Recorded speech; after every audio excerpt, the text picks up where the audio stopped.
If you have been on the internet in the past 6 months, you have seen Deltarune. You might not have recognized it, but you have seen it. With that in mind, you are probably one of two people. You might be a fan of Deltarune and already familiar with its characters and themes. Maybe you watched one of my previous videos, or maybe you're on a Deltarune video binge and this is your next stop. But you might not have any idea what Deltarune is besides for recognizing a handful of characters and memes, and you are coming into this video completely blind.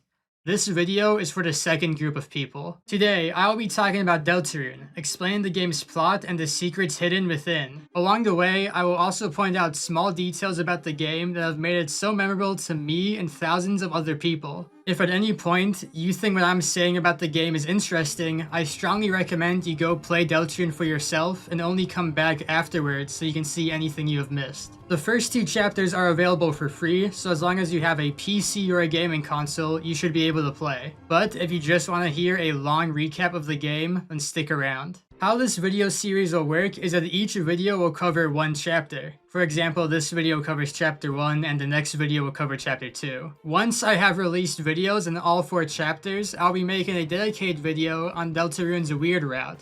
This is an alternate route to the game that changes a bunch of details, so I think it deserves its own video. Once that video is done, I'll make one final video going over all of the mysteries and theories myself and many others have about the game. There is a lot of stuff that I won't cover in my first 5 videos that I'll probably cover later in that final video, so I'll just scroll through them on screen right now so you can see.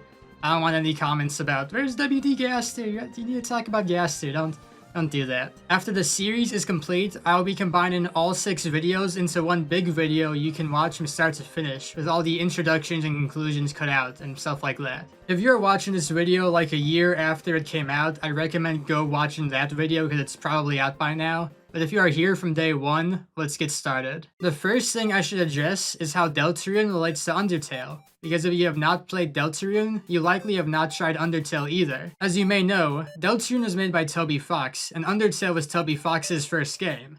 Deltarune is viewed as its successor. Besides the gameplay essentially being the same, most of the characters in Undertale show up again in Deltarune, with varying roles of importance to the story. You may have even noticed that Undertale is an anagram of Deltarune. So is Undertale a sequel or a prequel?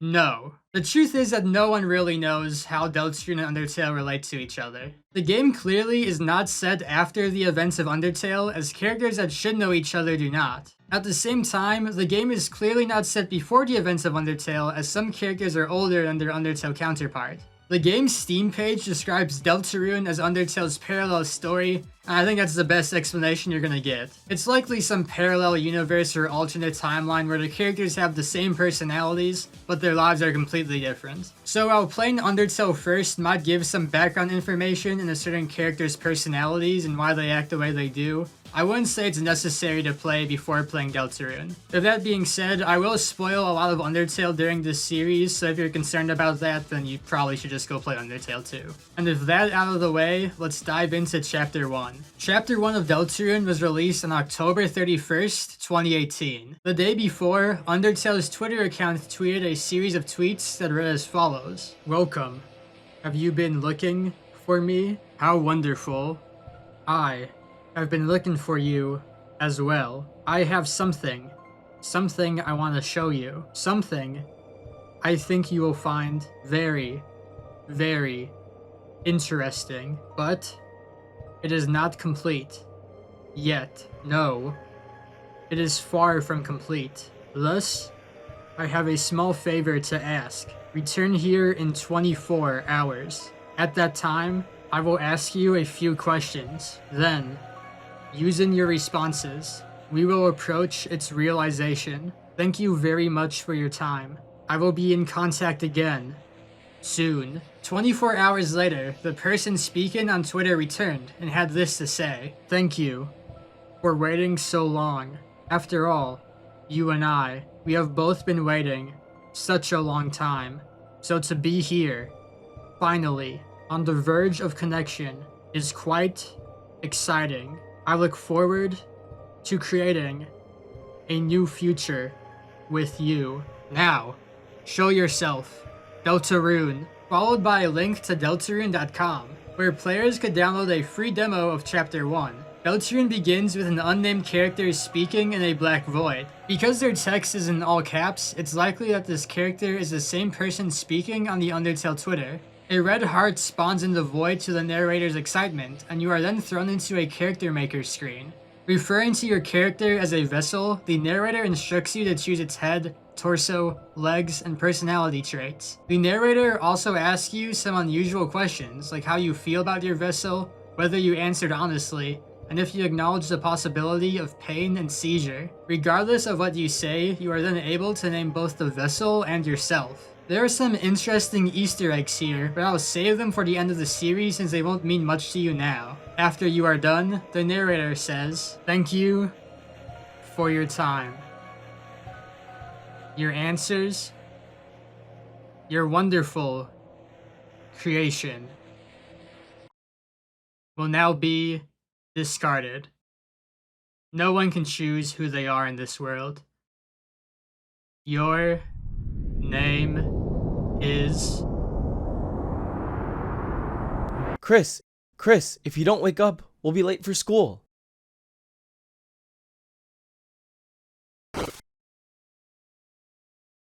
I'll wait outside for you, alright?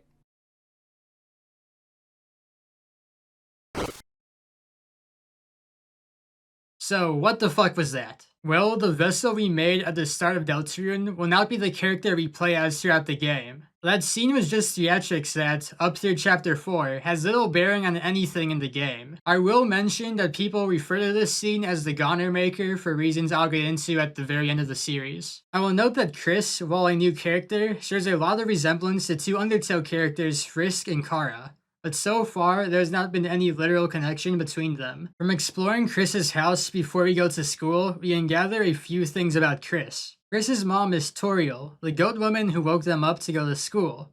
Chris also shares a room with her older brother Asriel, who is not at the house. Asriel's side of the room is covered in trophies and posters, while Chris's room is completely devoid of possessions, except for an empty birdcage. There's also a bloodstain in there, which I never noticed until now. While there is no mention of a father, Toriel and Asriel are both returning characters from Undertale. In that game, Asriel's father and Toriel's husband was a character named Asgore. It will be a bit before we see Asgore, but I'll reveal now that he is in Deltarune, and also like in Undertale, he and Toriel had Asriel but are no longer together. Some other things you can interact with are a book written by Undertale character Gerson Boom, a toilet that you can flush multiple times to Toriel's annoyance, and a TV in the living room, which despite taking up a lot of the room, is unplugged. Toriel then drives Chris to school, reminding them that Asriel is coming home from university in a week. In the cutscene, we can see a lot of characters, some from Undertale and some new ones. I'll wait until later to introduce any of them. I also think it's worth noting that this cutscene is the first time in the game we hear the "Don't forget the leitmotif."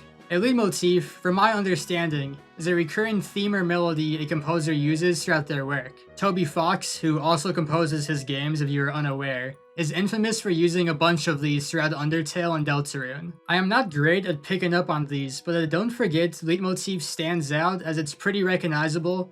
It appears in like dozens of songs throughout the entire game. I'll go ahead and play a few for you now so you understand what I'm talking about.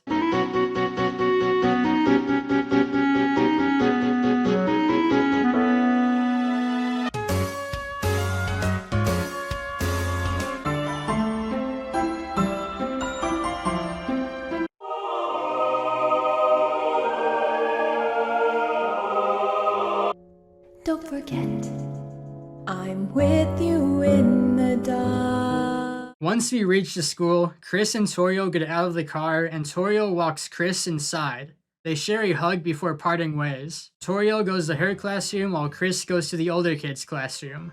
There, Chris's teacher Alphys, who is also from Undertale, explains that they are doing a group project and need to divide into teams of 2. At this point, we are given control and can talk to the other students to look for a partner. While all the students show up throughout the game, right now I'm only going to introduce 3 that are clearly more important than the others. The first important character we meet is Noelle. She is a deer monster and is kind, smart, and timid. She already partnered with Bruhlie, but she offers to form a group of 3 with us. On the other hand, Bruhlie is nerdy and very intelligent, but also an asshole. He doesn't want to be partners with Chris since he thinks they're stupid. The third and most important character in the entire game is Jockington. Chris, you know Jockington and Catty are always partners. We're the ultimate academic duo ever since our first gym class. It was hula hoop day, and they ran out of hoops for us, so she used me instead. That's our origin story. You might not believe me now, but Jockington is the key to all of this. Keep him in the front of your mind as we go through the series. Unfortunately, we can't partner with Jockington, so we settle for Noelle and Bruhlie. While they argue with Alphys over whether they want Chris in their group or not, another student named Susie arrives at class. Alphys, who seems a bit scared of her, makes Susie partner with us so everyone has a group of 2. Alphys then goes back to grab a piece of chalk, but realizes it is missing. Noelle says there is some spare chalk in the supply closet and suggests that she and Susie go get it. But Alphys interrupts her to tell Susie and Chris to get the chalk together. We can talk to the other students before we leave, and only Noelle has good things to say about Susie, with the rest thinking that we are going to get beat up. When we leave the classroom, we are officially introduced to Susie's character in another cutscene.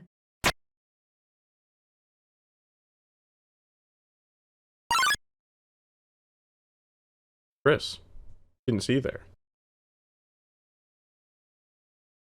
Hey, you didn't see anything now, did you? You can't even say.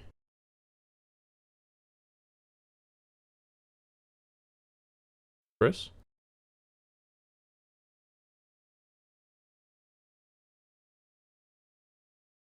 Hey. Let me tell you a secret. Quiet people piss me off.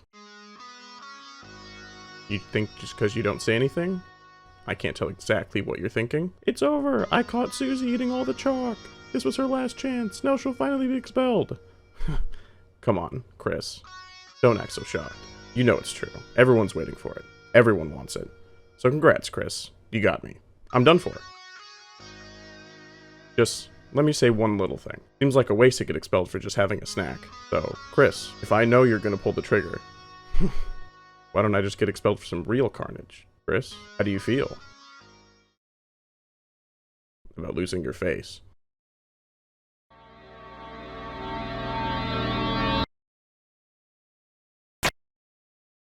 Nah. Chris, you've got a good mother. It'd be a shame to make her bury her child. Alright, let's get this over with. We'll get more chalk, mosey back to class, and then, Chris, you'll do our project. How does that sound? Don't bother answering. If you haven't gotten it by now, your choice doesn't matter. Let's go, freak. Susie does not seem to like Chris very much, and fortunately, we are stuck with her until we can finish our class project. Before we move on, I want to point out that this is the second time in the game we have been told that our choices don't matter. The first was by the unnamed narrator at the beginning of the game. This is in stark contrast to Undertale, a game all about choice and showing the player that their actions will have consequences. So, is the game right? Do our choices not matter? Well, generally speaking, not really. Chapter 1 technically has 2 different endings you can get depending on how you played it. But what this is likely foreshadowing is the ending to the final chapter. Something I neglected to mention at the start is that when Toby Fox was first promoting Deltarune, he claimed that there was only one ending, and there was nothing we could do to change it. The Steam page for Deltarune says the same thing, although there's also a question mark at the end of it. The theme of agency versus fate will come up a lot throughout Deltarune. And the question of how many endings Deltarune has is one of the most heated debates in the Deltarune community. Susie in the narrator's comments set up this theme for the rest of the game. Getting back on track, we begrudgingly follow Susie to the closet, where she continues to taunt us. But when we open the door, we are greeted with a pitch black room, illuminating shadows into the hallway. Susie and Chris are scared to go inside, but Susie suggests they walk in together. Once inside, we attempt to find a light switch, only to walk further and further into the room, almost to a comical extent. Susie declares that the closet is broken, and she and Chris attempt to leave without getting the chalk. But as we approach the door, it slams shut, and the papers we were standing on collapse. Trapped in complete darkness, Chris and Susie fall into the void.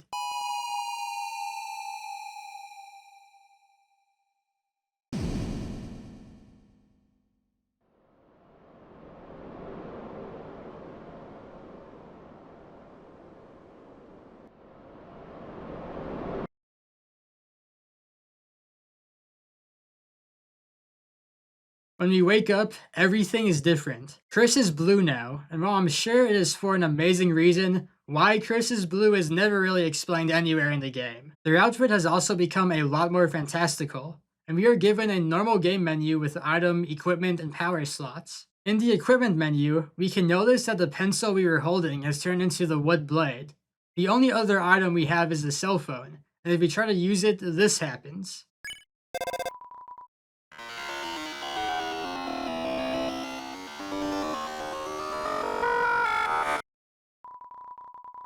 So, with nothing else to do, we set off to explore the area. On the next screen is the first save point of the game, and when we use it, we notice that Chris's name is already stored there. However, we overwrite their save and replace it with the name we chose at the start. I will circle back around this to the end of Chapter 1, as it's a pretty interesting detail to put into the game. As we continue exploring the mysterious area, we come across weird eye formations in the walls, along with some introductory puzzles. It also seems that someone is watching us traverse the area. Eventually, we come across large dust clouds, and upon breaking one, find that Susie is in this weird place. She is also wearing a different outfit, and is just as confused as we are. As we keep moving forward, the mysterious character watching us suddenly attacks. We are forced to slide down a long wall. At the bottom, we find a weird village devoid of any inhabitants, with a castle standing at the end. Upon entering, we are greeted by the next major character of the game. Welcome. I am the prince of this kingdom, the kingdom of darkness. Chris, Susie, there is a legend in this land, a legend that one day 2 heroes of light will arrive and fulfill the ancient prophecy foretold by time and space. Please, heroes, listen to my tale. We can technically refuse to listen, but since this is kind of the entire point of the video, we might as well listen to the prince's tale. Once upon a time, a legend was whispered among shadows. It was a legend of hope. It was a legend of dreams. It was a legend of light. It was a legend of dark. This is the legend of Deltarune. For millennia, light and dark have lived in balance, bringing peace to the world.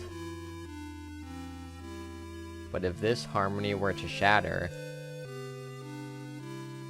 a terrible calamity would occur. The sky will run black with terror, and the land will crack with fear. Then, her heart pounding, the earth will draw her final breath. Only then, shining with hope, 3 heroes appear at world's edge. A human, a monster, and a prince from the dark. Only they can steal the fountains and banish the angels' heaven. Only then will balance be restored, and the world saved from destruction.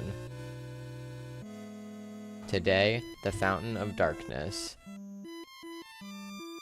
the geyser that gives this land form, stands tall at the center of the kingdom. But recently, another fountain has appeared on the horizon, and with it, the balance of light and dark begins to shift.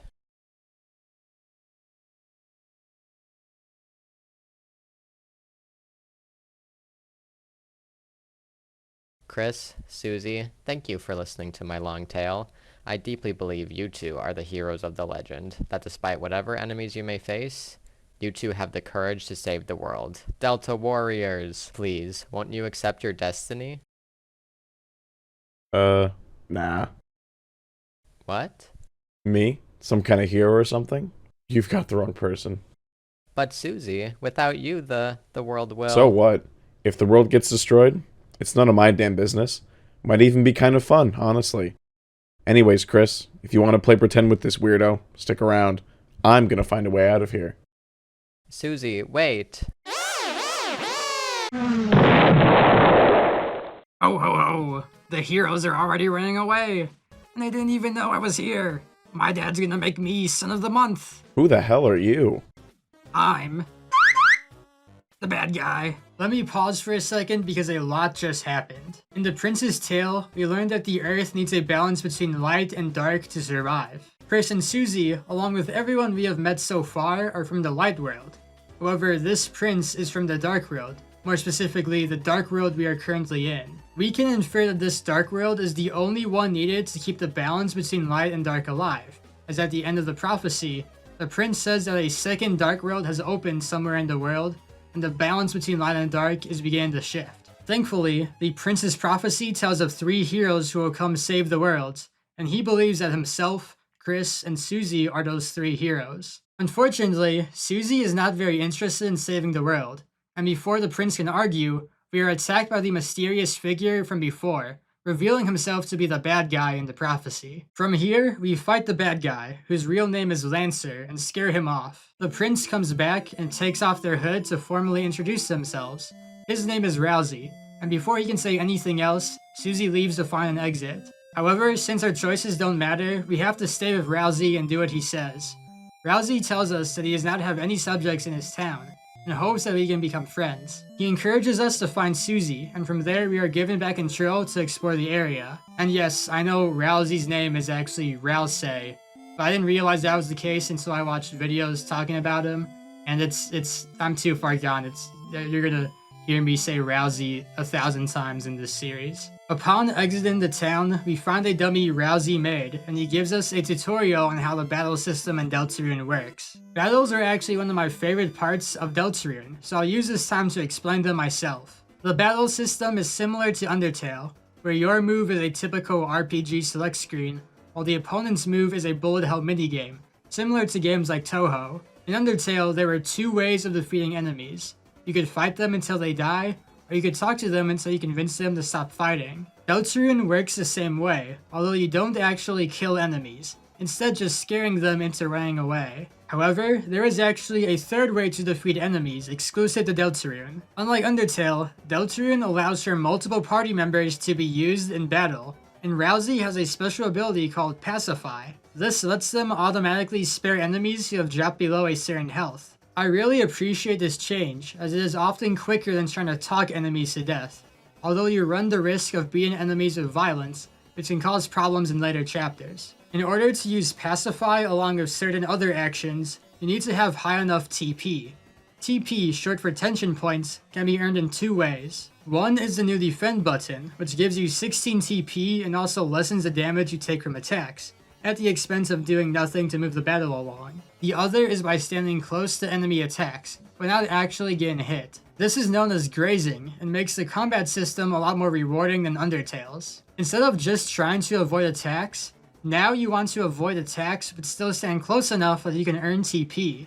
Any TP you earn at the end of fights is transferred into Dark Dollars, which is the currency that you buy items and equipment with. So grazing is very helpful throughout the game. Before I finally finish the tutorial segment 7 pages into the script, I want you to pay attention to something Ralsei says during the tutorial. See that heart, Chris?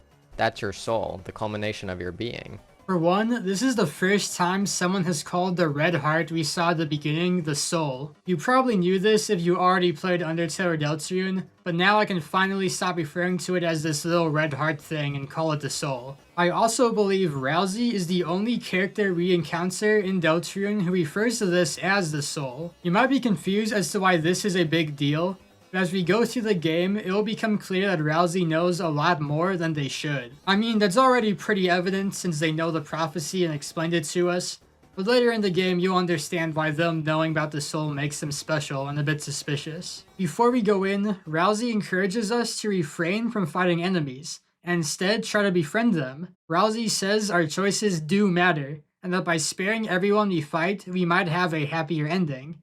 You are then given a choice to agree or say nothing. Throughout Deltarune, you encounter many split dialogue options that will make characters say different things. However, most of these aren't very important to the main story, so I won't be going over each one, and I encourage you to play the game yourself if you want to find out what happens in a dialogue path that I did not explain. Here, it doesn't really matter what you say, so I chose to remain silent, and this makes Ralsei fold, and he tells Chris they should do whatever makes them happy. We make our way through the first area in the new Dark Road, referred to as the Field of Hopes and Dreams in-game. As we explore, we fight the inhabitants of this Dark Road, and you might start to notice a pattern.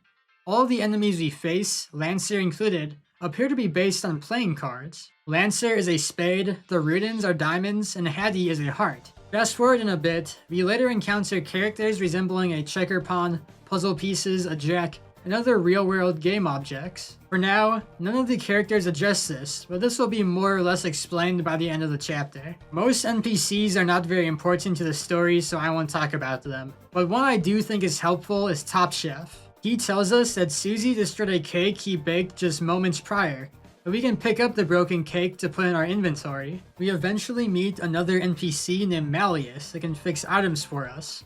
And one of these items is the broken cake, transforming it into the top cake, which heals 160 team HP. However, if we go back to the top chef and give the top cake to him, he will take it and bake us a spin cake. This item only heals 80 HP to the team. It is better for two reasons. One, unlike the top cake, this is renewable. In future chapters, you can go back to Top Chef to receive another spin cake. Second, this item actually increases in healing each chapter, and in chapter 4, it heals the same amount as the top cake would. You can only get access to the spin cake if you hold on to the top cake and return it, so I'd recommend doing that if you are concerned about healing. As we go forward, we also slowly begin to realize Lancer was not the powerful villain he hyped himself up to be. Susie beats him up before we catch up to her, and he somehow gets lost within a maze that has maybe 3 total turns. Once I realized Lancer was not an actual antagonist, and just a little kid whose dad told him to thrash the heroes, he became one of my favorite characters in the game. I remember watching playthroughs of Chapter 1 all the way back in 2018, and I thought the Lancer would become a worldwide phenomenon the same way Sans has. That did not happen, but to me he is still hilarious. Deltarune's sense of humor is not something that will come up a lot in this series, mostly because it's not very important.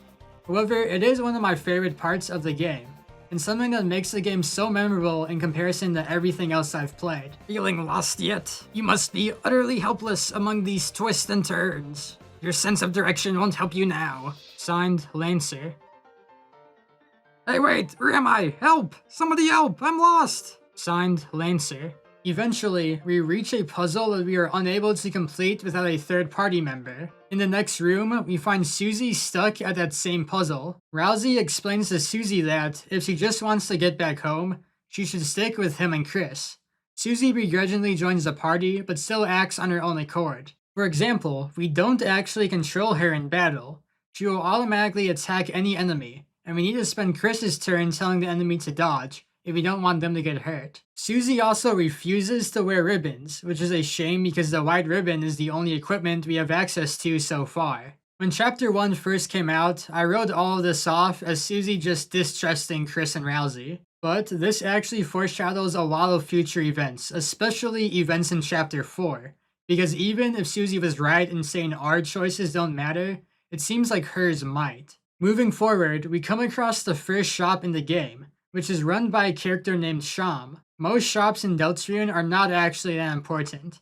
In chapters 3 and 4 they don't even get a unique interface, but Sham is an exception. He gives us important background information on the world of Deltarune, telling us, Long ago, the darkness lived in harmony with the lightness.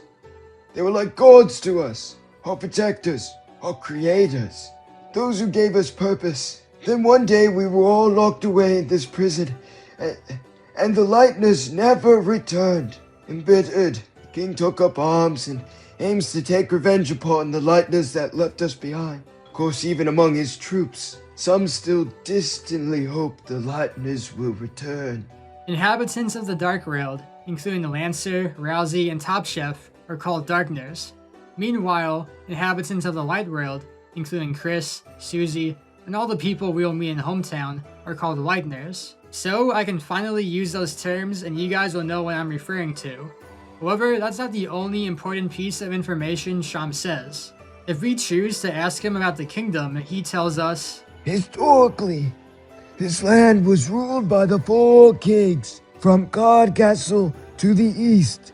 But recently, a strange knight appeared. and 3 of the kings were locked away. The remaining king put him and his strange son into power. This land hasn't seen this much chaos since...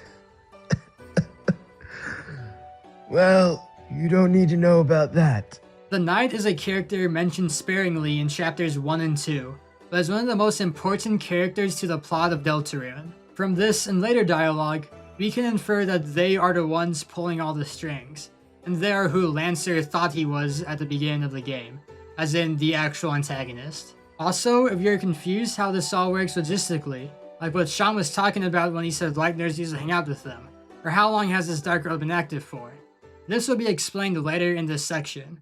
Clarifying them now would spoil the mystery of what's going on too early. As we continue exploring the field, the group runs into Lancer a few more times. Lancer is still trying to sound menacing and scary, but unlike Ralsei and Chris, who more or less let him do his thing, Susie calls him out.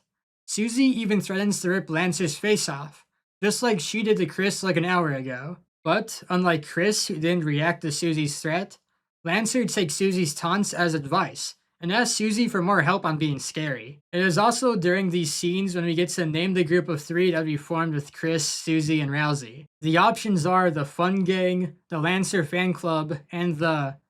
Cunt Squad? While I prefer the Lancer Fan Club, most people, including Toby Fox, refer to this trio as the Fun Gang, so I'll use that name moving forward. As you may have noticed, this part of the field is a long checkerboard path, and at the end of it, we get another cutscene with Lancer. Lancer tells us that he is too scared of the C round to go any further. This is treated as a joke, until the C round advances 1 square and is kinged, multiplying exponentially in size. We then have a mini boss fight that requires you to defeat the C round peacefully, and afterwards Ralsei criticizes Susie for attacking it. Susie thinks about this for a minute, and then says, Alright, Ralsei. You got it. I'll change my ways. From now on, I won't be such a rotten hero anymore. I'll just be one of the bad guys instead. Really? You're gonna be on my team? Yeah, sounds way easier, honestly. Susie, you can't just... Quiet, toothpaste boy. Susie is my comrade now. Yeah, toothpaste boy. We're gonna have monogram track jackets. Susie and Lancer then run off to commit evil deeds together. Ralsei kinda shrugs this off, suggesting we still act kind to her. We then arrive at the next area, the forest. As we go forward, solving puzzles and collecting items, we keep running into Lancer and Susie, who are combining their shared brain cell to come up with an evil plan to stop us. At one point we fight a mini-boss named Clover, but they're not that important to the story. There is also a room with an environmental enemy known as a Star Walker. If you run to the end of the room, ring the bell, and run back to the other end, a new NPC will be there. These birds are pissing me off. I'm the original Star Walker. The original Star Walker is probably the single least important character in Deltarune, but he is a fan favorite among the community. If you talk to him here, he'll show up at various other points throughout the game, so if you want to keep up with his activities, now is the time to do so. If you played Deltarune before, you might be expecting me to talk about another Easter egg that this room hides. However, I'll be saving this egg for the end of this chapter. Continuing on, we eventually reach a room where Susie and Lancer have created a robot for us to fight. This is actually a robot they made us design in a previous room, and this robot will also appear throughout the game, so make sure it's something you are proud of. However, Lancer and Susie then blow up the robot and fight us themselves. This fight is not very hard, but there is a trick on how you can beat it peacefully. You have to keep using X anything on Lancer to make Ralsei argue for why he should surrender. However, after doing this 3 times, you then have to use Sing on Susie to make her fall asleep, and then use the last X anything on Lancer. If Susie is awake during the last X anything, she will cover Lancer's ears so he doesn't hear Ralsei. Upon beating Susie and Lancer, Susie agrees to rejoin the Fun Gang, but since Lancer is sad about Susie leaving him, Ralsei and Susie let him join the group as well. In what is one of the most annoying parts of the game on repeat playthroughs, the Fun Gang heads east to the castle, but every 5 seconds the game stops for some dialogue banter between the group. However, Lancer begins to become depressed upon remembering his father, and suddenly runs off from the group back to the castle. We chase him to the front of the castle, but we are greeted by 10 guards and thrown into the prison. When we awake, we find that we are in the same cell as Ralsei, but Susie is nowhere to be found. Besides eating some moss growing in the corner, there is nothing that we can do to escape. Eventually, we hear Susie yell at us. She escaped her cell after beating up her prison guard, but is stuck on a puzzle she can't solve. Despite Chris and Ralsei not being able to see the puzzle and Susie refusing to explain it, Ralsei tells us to help her. Using the ability to see in between walls, we explain how to do the puzzle to Susie via our control over Chris, and Susie sets out to look for our cell. Ralsei then asks us to close our eyes and think of what Susie's doing, and we are then thrown into a cutscene of Susie and Lancer. Closing our eyes to think of Susie is something Ralsei will tell us to do throughout the game, and while here we only have one option, in future chapters we can either refuse or think of somebody else. Between Ralsei thinking Chris could solve Susie's puzzle, telling Chris to close their eyes and think of Susie, and recognizing the soul, it seems like Ralsei might know Chris is being controlled by the player. That might seem like a weird observation to make. In most games, the character you play as is just kind of accepted as having powers that they really should not. But here it's interesting because Ralsei seems to be the only character who recognizes this. Every other character we meet, especially characters in the Light World, talk to Chris like they're another NPC with a detailed backstory. Is that just Toby Fox trying to give our player characters some more personality, or is something weirder going on? Anyway, in Susie's cutscene, she comes across Lancer explaining to a guard that the Lightners cannot leave under any circumstances. Susie, feeling betrayed, challenges Lancer to a fight. Lancer, visibly depressed, stops attacking Susie midway through the battle. Susie calls Lancer out on this and says, If you want to die so much, then die.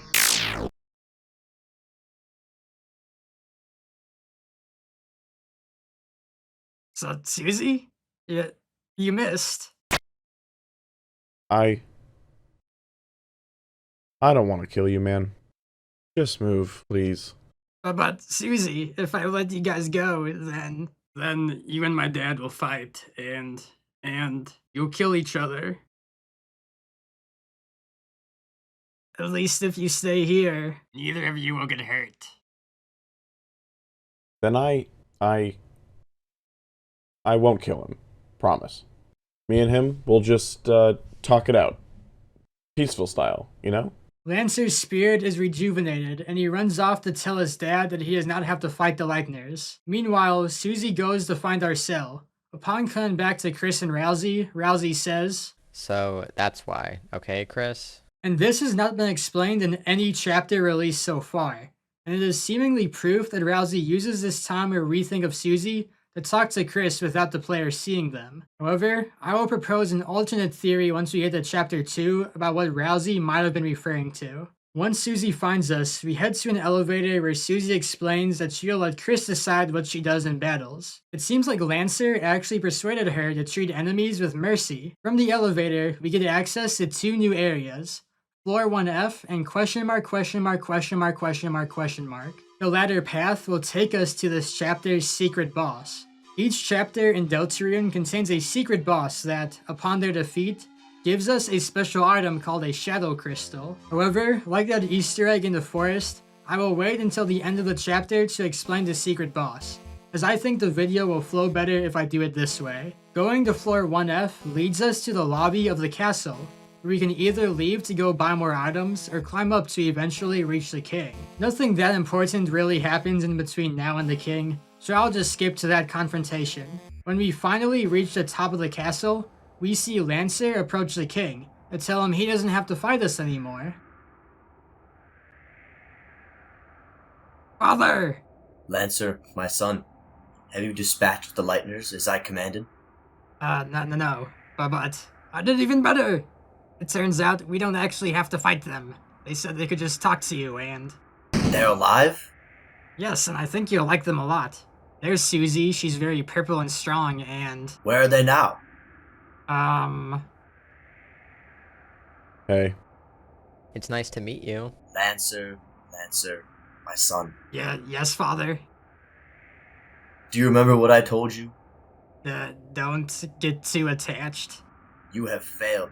They have poisoned you with their sentimentality. Free yourself, Lancer. They care not for you. Their only goal is to destroy our glorious fountain. They are scum. No, they aren't. What did you say? Let him go. You want me to let him go? Then how about this? I'll drop him off the edge and let him splatter. Unless you all kneel and learn your place. What will it be, Lightners? Don't listen to him, Susie. Heal. Now watch, Lancer. See what happens when you befriend Lightners. What the? You traitor! Come back here! Alright, enough already. Who the hell do you think you are? To my people, I'm a hero. To you, I'm the bad guy. We now face off against the final boss of Chapter 1, King. Despite our promise to Lancer, we cannot defeat him peacefully. If you try to talk to him using any of the 3 characters, they won't make any progress, but will allow you to use a new move in battle. Chris learns the move Courage, which raises your defense. Susie learns the move Red Buster, which is the most powerful attack you can do so far. Ralsei learns the move Dual Heal, which allows you to heal multiple party members in a single turn. The characters will forget these moves in Chapter 2, but they return in certain boss fights to help make them easier. There are 2 ways to beat King. The battle automatically ends after 15 turns, so you can just stall him out. However, by attacking him, you can make the battle end early. Beating him with violence does not cause any gameplay differences, he'll just have slightly different lines in his next cutscene. No matter what you do, King will fall to his knees in exhaustion, lamenting that he cannot beat you in battle. He admits that he has been cruel, and that he yearns for the days Lightners and Darkners existed in harmony. Ralsei forgives King, and heals him back to full HP, asking him how he feels now. King then kills the Fun Gang in a single hit. Never better. You? Did I say you could get up? Chris? Oh, spare me the heroics.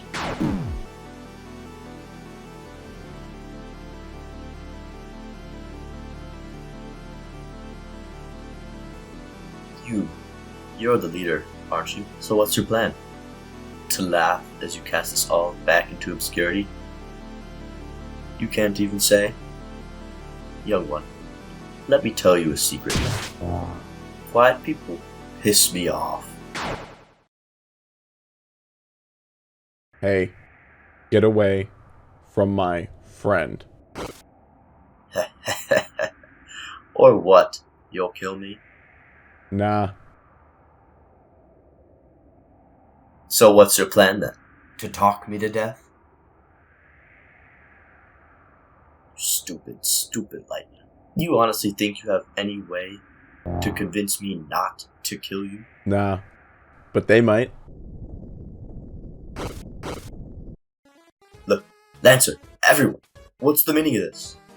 Sorry, Dad, you're being overthrown. When I told everyone you were fighting the Lightners, everyone remembered how kind they were. They decided they'd rather have a king that accepts them. Me! Now I'm the dad. If you only played Chapter 1 once and feel like this is a different ending than you remember, that's because there are 2 slightly different endings to this Dark World. If you had beaten any Darkner with violence, not counting a few of the bosses, the Darkners will not overthrow King. Instead, Susie stalls out King until Ralsei can pacify him. Then, Lancer will show up and tell you the other Darkners are mad you beat them up, forcing you to leave the Dark World right away. But in the ending I just showed you, you can stay and talk to all of the NPCs one last time. The only piece of information worth noting is that Lancer tells Susie and the blue person whose name he remembers that he has no idea what will happen if the Lightners close the Dark World, but we are about to find out anyway. When we are finally ready to leave, Ralsei will stop us to say goodbye. When he does so, he takes off his hat, revealing his true appearance. Ralsei is a goat-like creature, similar to Toriel, Asgore, and more specifically, Azrael. In fact, Ralsei is an anagram of Azrael, which was a giveaway that the 2 characters were likely connected. Chris does not react at all to this reveal, but Susie is shocked. Whether this is because she thinks Ralsei looks like Chris's family, or because she is just shocked at his appearance is not exactly clear. You're too bright. Personally, I think this is just Toby Fox giving the audience a character they can relate to for this scene. Realistically, if Susie was walking around with Ralsei the entire time, they could have just looked at him and noticed he was a goat. Now, why does Ralsei look like Azrael? Is he actually Azriel or maybe another Leitner? The question is one of the most interesting yet confusing in the entire game. It is obvious there's a connection between the two, and yet no one seems to recognize it. It's not that they don't acknowledge it, it's that no character seems to think it matters. Anytime you can bring up that Ralsei looks like Azriel, a character will react like, oh yeah, I kinda see the resemblance, and the conversation will just stop there. It's almost as if, in Deltarune, Azriel does not look like Ralsei. I mean, you only think so because of Undertale. Regardless of whether or not Ralsei is actually connected to Azriel, it is clear that they are very mysterious and hiding something. They somehow know the prophecy and that Chris and Susie are also the two heroes, seemingly know Chris is being controlled by the player, and now there's all this Azriel stuff. As far back as when Chapter 1 released, there were theories about how Ralsei was actually secretly evil.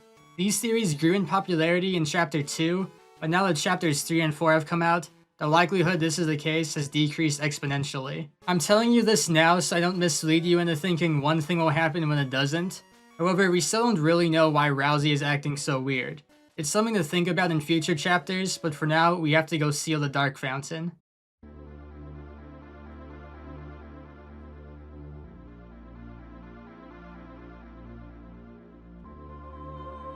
Is this the fountain?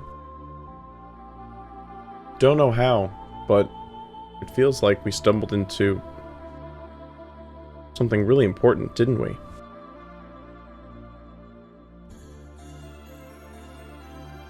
Well, there's no time to think about that now. Right now, it's time to go home. Right, Chris? As you stood in front of the fountain, you felt something strange. It was as if your very soul was glowing.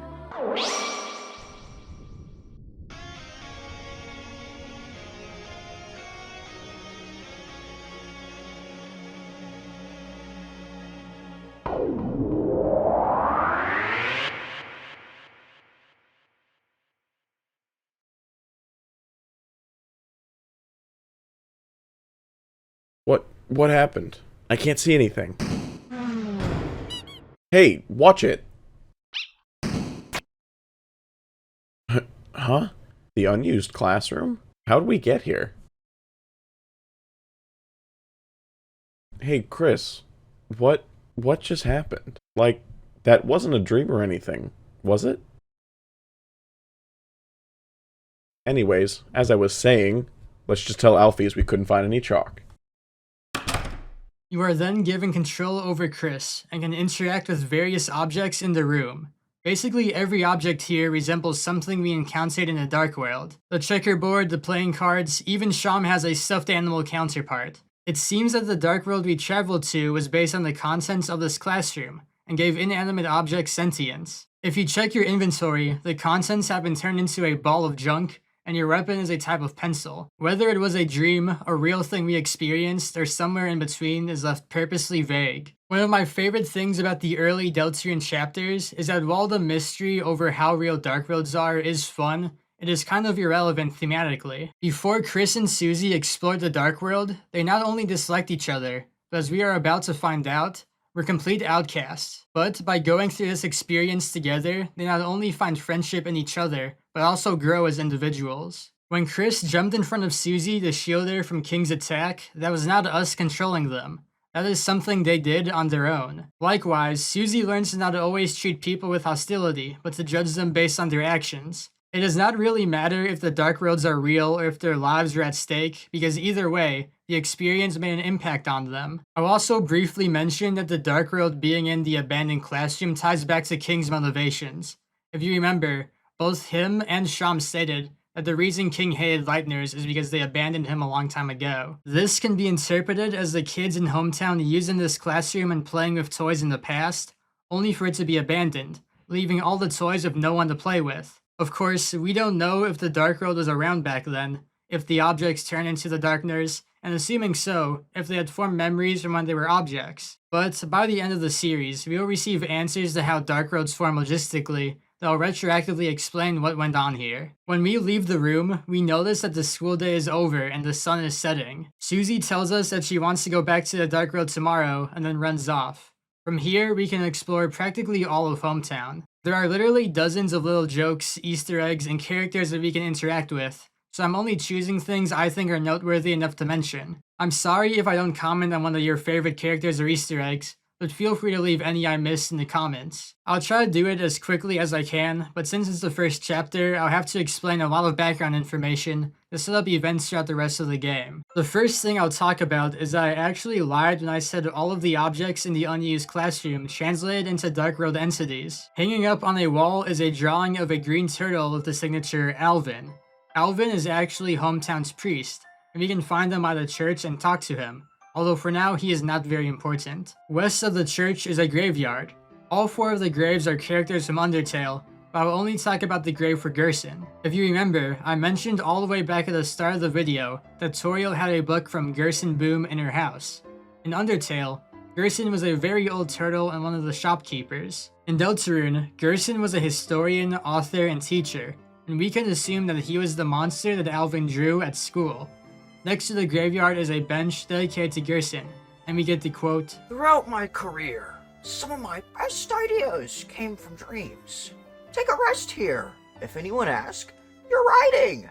You can also call Toriel at any point after exiting the Dark World. She will be mad that Chris has not come home, but will change her tune when Chris tells her that she was hanging out with a friend, and says she will make an exception. This is our first sign that Chris might not be very popular in Hometown, but it will certainly not be the last. Next to the church is the town hall, and while the politicians there mention a mayor, we are unable to meet her at this time. Below the church and town hall, we find a mysterious red bunker protruding from the ground, with strange noises coming from it.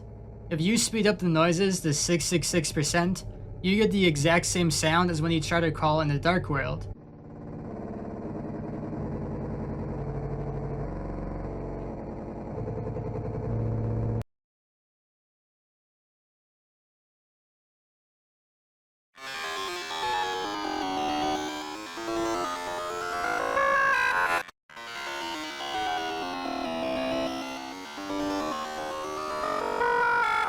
Longtime fans of Toby Fox might recognize this sound from another thing, but I'm going to save that for the very end of the series. North of the church is a street with a police station, hospital, and library. While we can't go into the police station, outside it we can talk to Undyne. In Undertale, Undyne was a fierce warrior and the leader of the Royal Guard, but in Deltarune she is a regular police officer. We can talk to her and try to tell her about the Dark World, but she'll laugh at us. We can also ask her about Alphys, who she had a close relationship with in Undertale, but here she has no idea who she is. Inside the library, we can find a few of our classmates working on their school project, including the most important character in the game, Jockington. Chris, what's up? Cassie's working, so I'm starting on our project.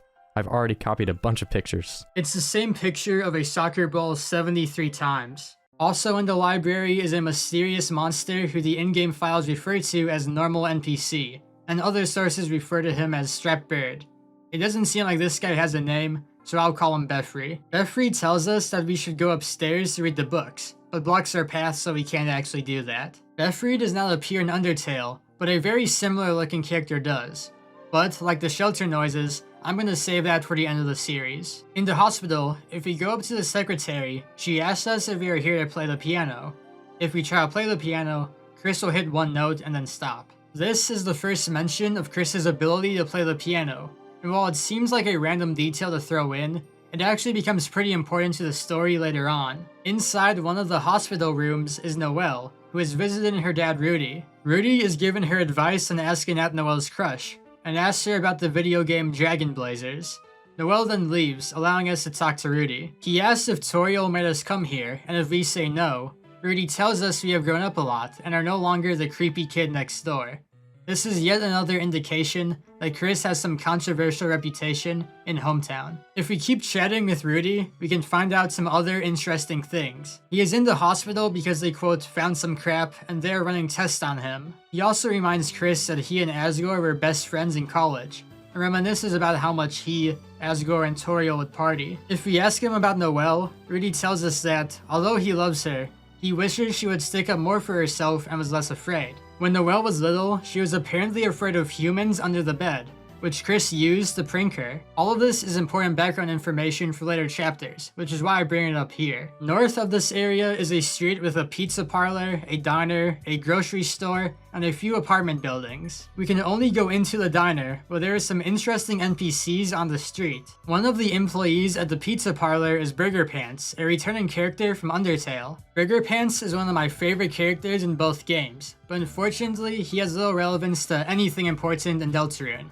So if you want his subplot, you have to play the game for yourself. The pizza parlor mascot is also a returning character from Undertale, at least kinda. Icy only appears once in Undertale, and it is on a word search puzzle. The Icy mascot does come up a lot more in Deltarune, which has led some people to speculate if it's even supposed to be in Undertale, but that's a theory I'm again saving for the end of the series. By the apartments, we can talk to a little monster who asks us if we are the human who lives at the top of town, and that his mom told him about us. While this is speculation, to me this implies that Chris's behavior was noteworthy enough that random people in town can recognize them without ever actually having met them. Of course, this could also be a joke about Chris being the only human in hometown, but that raises the question of where all the other humans are, something that's never been addressed in Deltarune. Staying at the apartments, we can talk to Chris's peer Monster Kid, who reminds us that Susie is viewed by the other kids as scary and a bully. There is also an alley we can go into to talk to Alphys, but she does not say anything I think is notable. In the diner, we can talk to a waitress named QC. She tells us that, when we were younger, our whole family would come to the diner for meals after church. But then, quote, things happened, and then only Chris and Asriel would come in. They would sit in the corner and draw shapes on the window with their breath. This might not sound very important now, and it might not even be that important, but if you remembered Chapter 4's diner scene but forgot about this line of dialogue, your mind might have just been blown. Above the street is another street with a bunch of houses, featuring a lot of returning characters from Undertale. You can talk to Caddy, Brady, and Mettaton, but none of them say anything that important. If you went to the hospital first, you can also find Noelle here, locked outside of her own home. You can talk to her about the topics Anything, Key, and Susie. If you ask her about anything, she comments that Chris is normally not that talkative, and questions why we visited her dad. Asking Noelle about the key makes Noelle bring up her mom, who does not like when Noelle bothers her when she is working. If we ask her about Susie, Noelle will ask us about her, since apparently Susie does not talk to anyone. We are then given 4 options, and I went with terrible. This makes Chris tell Noelle that Susie slammed us into a locker, and while Noelle seems concerned, she also offers to switch partners with us. If we try to talk to her about Susie again, she'll begin to ask us another question, but then chicken out. Based on this and the classroom scene, it seems that Susie is the girl that Noelle has a crush on. I will also mention that if you told Noelle that Susie eats chalk, you can get a special item in Chapter 2, which I'll bring up again when we reach that point. What's up guys, Future Bruhlie here. You can tell it's me from the future because my hair now extends out of the screen. Anyway, there's one thing I forgot to address that I probably should mention. So both Noelle and Rudy mentioned someone named Des. If you told Noelle that Susie eats chalk, Noelle asked Chris if they are lying, like the time they said Icy was real, and then Des beat them up with a wiffle bat until they stopped lying. Previously, Rudy said that Des and Noelle made the angel toy in his room. This is literally all the information we get about Des, and from this, we can assume that she is Noelle's sister. However, why she is absent from the chapter is never addressed. I'm sure she's fine though, so let's just move on. The last building on this street is Flower King, which is a flower shop that Asgore owns. We can find him inside, where his first few lines of dialogue are the exact same as when we encounter him for the first time in Undertale. He will then hug Chris, confirming to us that he is Chris's dad, before saying that he forgot Chris doesn't like hugs. We can explore Asgore's shop, and while the downstairs looks alright, the upstairs paints a bleak picture. We find a note from a person named C, saying that Asgore failed to pay rent again. He also seems to be sleeping on an air mattress in the corner. In the middle of the room are 7 colored flowers, which parallel the 6 colors of the falling humans in Undertale, along with the color scheme of Flowey. None of these characters have appeared in Deltarune, but this might be foreshadowing their appearance in a future chapter. Or it could just be a reference and nothing more. When we leave Asgore's shop, he will give us a bouquet of flowers to give to Toriel. Additionally, he will also offer to take the family to dinner when Asriel comes back, and wonders if Chris can stay over for a sleepover before changing his mind. All of this implies that Asgore is not handling his divorce from Toriel well, and is pretty lonely. Unfortunately for Asgore, It does not seem like Toriel reciprocates his feelings. Whenever you inspect the trash can in Toriel's house, the game will comment that it smells like flowers, and if you give the flowers to Toriel and re-enter the room, the smell will only grow stronger. There is one last room before returning to our house, which is the lake on the side of town. If you stand there and wait a few seconds, something incredible happens.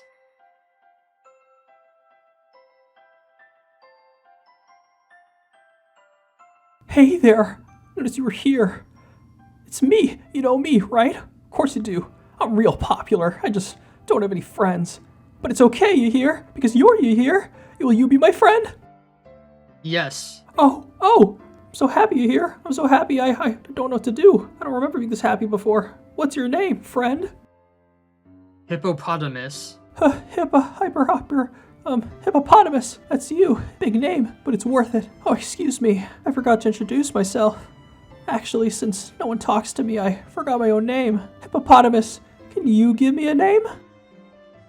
Onion. It's perfect, you hear? I don't know what it means, but it's perfect. Feels like it's shaped like me. Feels like it smells like me. Wait, what was the name? Yum? Yeah, it's perfect. Yum. That's my name. Thank you for giving me a name. I'll cherish it, you hear? Hyper Potato Mask. That's your name, right? I want to tell you something tomorrow. Something I can only tell a friend. Come back soon, you hear? When chapters 1 and 2 were out, I thought this subplot with Onion, or Onion-san as he's referred to in Undertale, was one of the least interesting parts of the game. I thought it was randomness for the sake of being random. But, as crazy as it sounds, doing Onion's subplot will introduce one of Deltarune's strangest mysteries, so I would start it now so you don't miss out on it. I will also add that if you tell Onion that you don't want to be friends, or try to name him disgusting, he will slink away into the water, and you will lose access to the subplot, so keep that in mind. When you are all done exploring Hometown, you can go back to your house to end the day. Toriel will be there, and she baked a pie for us while we were gone. Unfortunately, we have to wait until tomorrow to eat it. If you talk to her, she'll remind Chris of their belief that they would grow horns when they were younger, mentioning she even bought them a headband with red horns. Toriel will ask where it went, and that's a great question because after 4 chapters, there's been no sign of it. This has made it the subject of a couple of theories I will talk about at the end of the series. To end chapter 1, you can go into Chris's room and sleep on the bed, putting a close on the first step of your journey.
Alright, so chapter 2 starts with a voice. I'm just kidding. I'll talk about what actually happened. When chapter 1 first came out, the ending was all anyone wanted to talk about.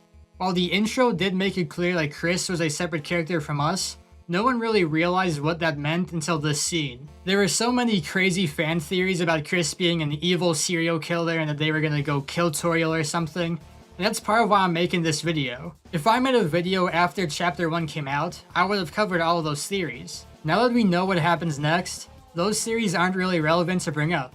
but still fun to go back and look at what the community thought was gonna happen. There are things that I will bring up in this series that might lead into nothing, or there are things I skip over that might actually be a really big deal. Maybe Burger Pants is the secret boss of Chapter 6. Regardless, this video is a time capsule for what myself and the community thought about Deltarune after Chapter 4. Going back to the scene, you can actually control the soul when it's in the birdcage, moving a couple pixels in each direction if you tap the arrow keys. This detail, while small, further emphasizes the distinction between us and Chris. Our player character is really the soul, and Chris is just letting us control them for some reason. Think back to when we first entered the Dark World and interacted with a save point. There was already a save file there from Chris, but we overrode it with our name. The action is symbolic of us taking control over Chris's life, but honestly it's not even symbolic. It's literally just what's happening in the scene. Wait, if Chris already had a save file in the Dark World, does that mean they were already in a Dark World? Don't think about that right now. It's also interesting to compare this reveal to a similar event in Undertale. It is common knowledge now that the character you play as in Undertale is not a self-insert, instead a character named Frisk. However, the only way you would ever find this out is by playing the true pacifist route, and getting to the end where Asriel asks for Frisk's real name. Otherwise, you are basically playing as a self-insert the entire game. Up until this scene, I think many people treated Chris the same way, but I think it makes sense that Toby Fox would take a concept from his first game and expand on it in his second game, because while Frisk only got a few moments where they could be themselves, Chris has 6 more chapters. You might be wondering what Chris did when they left the house, or how well they can survive without the soul in them. While we never really get an answer to the latter question, the first question will be answered within the first few seconds of Chapter 2. But before I move on, let's go over the 2 things I skipped over. In each chapter so far, there are 2 special items you can get by completing a relatively secret side quest. One item is the Shadow Crystal, and the other is a literal egg. The egg in Chapter 1 is very easy to get, so I'll start by explaining that one. To get the egg in Chapter 1, you need to go to the room with the original Starwalker and walk into the room to its right. Then walk back into the room with Starwalker. Repeat this process until you walk into a new room. This room contains a single tree, and if you interact with it, it will say, "He is behind the tree." Walking behind the tree and pressing interact will result in this dialogue. "Well, there is a man here. He offered you something." Then hit yes to receive the egg. There is nothing else to do in the room, so you can leave. You'll be thrown back into the bake sale area, and Ralsei will have rejoined the party. Traveling back to the Light World, the egg is one of the only items that do not transform into another object. You can also put the egg in Asgore's fridge, but that does not seem to do anything. That is all for the Eggman in Chapter 1. I remember seeing this when the game first came out, and I assumed it was a weird joke Toby Fox put in the game to be quirky. But, like Onion, the Eggman grows in scope each chapter, to the point where it's undeniable that it is important to something. How important, however, is a mystery. At this point, we barely have any pieces of the puzzle, so let's just move on. The last thing to talk about for Chapter 1 is its secret boss. Each chapter has at least one secret boss that, upon defeat, will give you a Shadow Crystal. As I hinted at before, to fight the one in Chapter 1, you must use the elevator in the castle to travel to the question mark area. After descending a long staircase, you will find a huge jail cell with someone speaking to you from the inside. Boo! So lonely, lonely I be. Below, 3 visitors standing inside. Who are you few? Nice to meet you. I'm Ralsei, this is Chris, and... So, what the hell are you doing in there? I'm innocent. I just wanted to play a game, but the boring king found such fun to be a trouble. As punishment, they craved to imprison my body, but I'm fast, clever. They lost the chase and locked up their entire race, building a prison around the whole world. Now I'm the only free one. Huh? Free? But you're clearly the one behind bars. Things don't seem such from here, Lightners. Well, sounds like you don't need any help then. That is unso. I grow lonely in my little freedom. So you play a game with me. I'll show you what it means to be free. Play a game. Find the key, and I'll let you be free. Free! The key is hidden from the eyes. The old shoekeeper knows a secret. Based on what the prisoner said, it seems like we should go visit Sham. When we go to his shop, a new dialogue option will appear. Eh? What are you talking about? A prisoner with an odd manner? No. You couldn't possibly be talking about him. I see. After all the trouble I went through to lock him up, you want to release him. Now that you mention it, it could be troublesome if he was left alone. Yes, perhaps it's better if you heroes dealt with him now. After all, it's not as if whatever happens will matter in the end. Perhaps a little chaos might be fun. So then take this. Broken Key A was added to your items. Before I move on to the boss, I want to point out two interesting things Sham says. First, he says that a little chaos might be fun, and you are about to see what he means by that. But he also says that nothing will matter in the end. Sham's nihilism is one of his defining personality traits. For now, you might write this off as Sham being old and at the end of his life. But it's clear that Sham is a lot more knowledgeable about the world of Deltarune than the average Darkner. As you make progress in the game, it feels like Sham saying, "It's not as if whatever happens will matter in the end," was a warning about our future, and not just a one-off comment about this secret boss. Once you have all of the pieces of the broken key, you can take them to Malleus to fuse them into the door key. You can then go back to the prisoner, which will lead to this interaction. The key, a marvelous fun is about to break free. Won't you let yourself outside? Regardless of what you choose, the door will open here. You can then enter the room. Inside is the prisoner, revealing himself to be a jester. A typical background or floor is absent, and instead there is a 3D model of a decagon with a cone sticking out of it, and this shape is reflected at the cone's peak. The jester will then begin speaking to you. Visitors. Now we can play. Then after you, I can play with everyone else too. So what are we playing exactly? Oh, it's just a simple numbers game. When your HP drops to 0, you lose. So that's the kind of game you want to play, huh? Then I gotta warn you. You're dealing with a couple of sharks. Shark to shark. I wouldn't have it any other way. Now, let the games begin. From here, you are thrown into a battle against the secret boss, Jevil. I feel like, as newer chapters release, Jevil becomes a bit forgettable. You're going to meet more secret bosses who are a lot more fleshed out than Jevil was. I think most fans would say he is one of the easier fights in the game. I agree that Jevil is not as interesting of a character as some of the later secret bosses, but to me, Jevil is the hardest fight. And it's not really close. I have an entire recording session just of me fighting Jevil, and I did not even beat him that day. It took me about 15 minutes into the next day's recording to beat him and move on. For context, I have never died to the Chapter 2 secret boss. First tried the Chapter 3 secret boss on both of the playthroughs I recorded, and first tried the Chapter 4 secret boss on the second playthrough I recorded. Granted, I fought Jevil with the harder of two methods, but still, Jevil is the boss I struggle with the most. What makes Jevil so hard is that the majority of his attacks are completely random, so there are not really any patterns to learn and memorize unlike the other bosses. It's probably the most Deltarune ever becomes to becoming a real bullet hell game. I also think this fight is difficult because your equipment and health is the lowest it will ever be. You do not have access to many good healing items. I would recommend buying amber cards from Sham to fill any open armor slot in your party, and stocking up on healing items at the bake sale. Those items will do more healing if you give them to specific party members, so they are more helpful than only using dark burgers. I do have a few tips for his bullet patterns.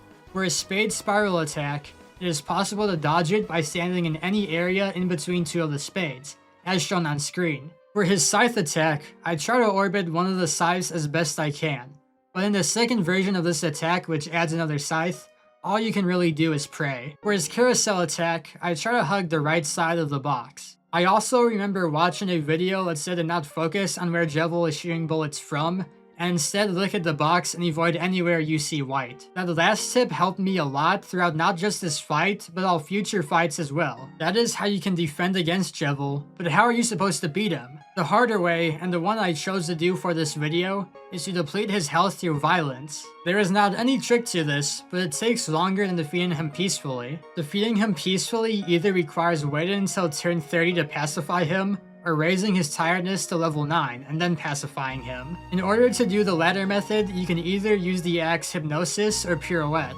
Hypnosis is the stronger of the two and raises his tiredness by a full point. It costs 50% TP, and requires all 3 party members to use it. Pirouette costs 20% TP and only takes away Chris's turn, but it only raises Jevil's tiredness by 0.5, and has some complicated side effects. Regardless, using a combo of the two is faster than beating Jevil violently or stalling until turn 30. I would recommend defeating Jevil peacefully if it is your first time playing. However, I chose to beat him violently because the manner in which you defeat him actually has an effect on the game. If you beat him peacefully, he will give you the Jevil's Tail, an armor item that raises your attack, defense, and magic stats by 2. But if you beat him violently, he drops the Devil's Knife. This is a weapon that only Susie can equip, and raises her attack by 5, her magic by 4, and lowers the cost of Rude Buster by 10%. The last thing does not sound like much, but really comes in handy during certain fights. The way you beat Jevil also changes his post-battle dialogue, and thankfully, beating him violently is the more revealing option. What fun! You're fast, strong, but they're yet faster, yet stronger. The hand of the night is drifting forward soon. The queen returns, and hell's war bubbles from the depths. Lightners, can you stop it? Either way, a mischief, a chaos, lightners from inside of your little cell. Take me and do your strongest. You got Shadow Crystal. Devil's Knife was added to your weapons. I'll talk about Jevil mentioning the knight, a queen, and all that stuff in a moment, but what is the Shadow Crystal? Well, we won't really find out until Chapter 2. This is because Shadow Crystals were retroactively added to the game when Chapter 2 came out. You will be able to give it to Sham during Chapter 2, but for now it will remain stuck in your inventory. If you try to use it in the overworld, it will say, "You held the crystal up to your eye. For some strange reason, for just a brief moment, you thought you saw toys strewn on the floor. But it must have just been your imagination," which can spoil that the Dark World is based on the abandoned classroom.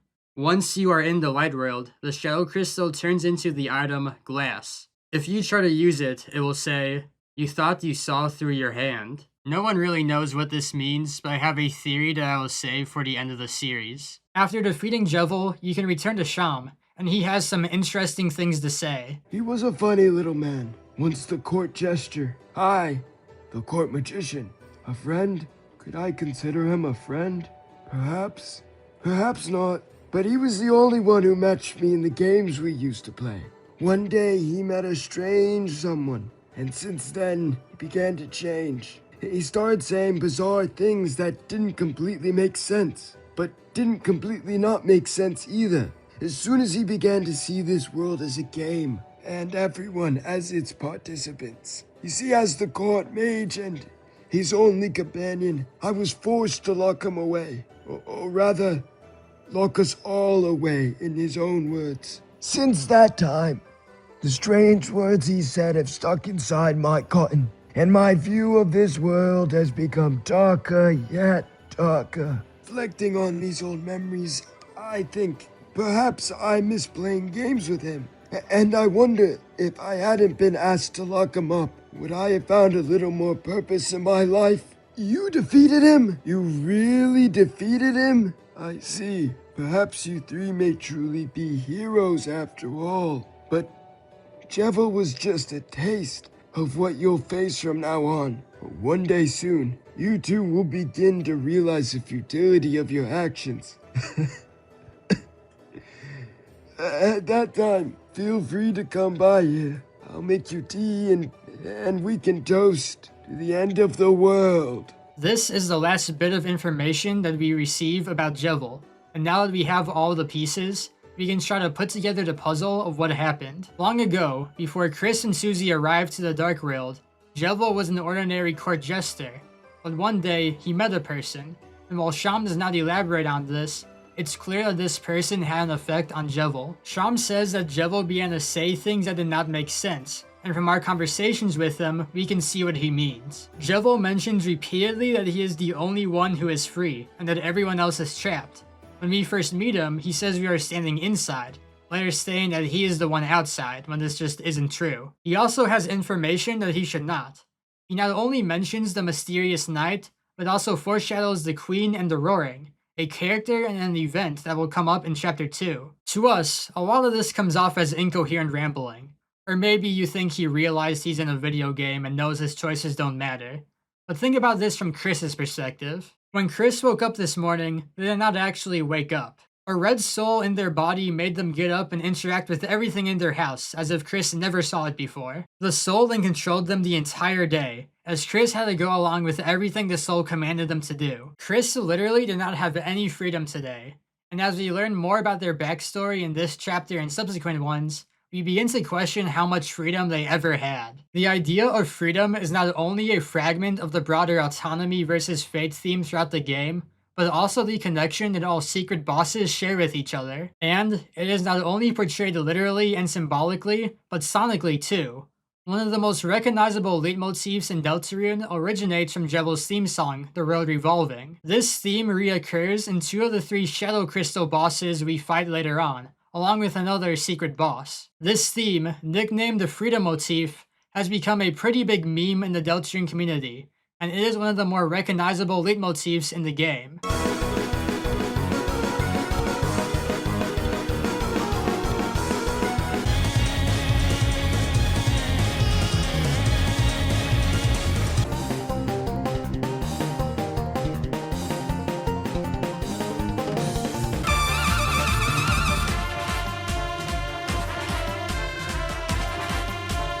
And with that, we can finally move on to Chapter 2 of Deltarune.